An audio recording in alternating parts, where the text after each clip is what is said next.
ইসাক ভাই, আমরা তোমায় ভুলি নাই।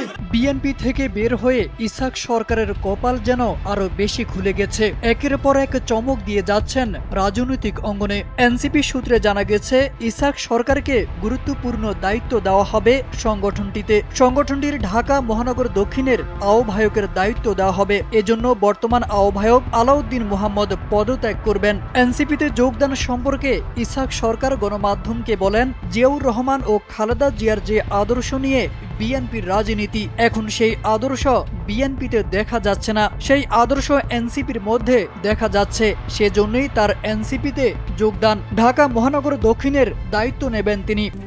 RICL TMX, যুগের পর যুগ স্থাপনা থাকে মজবুত।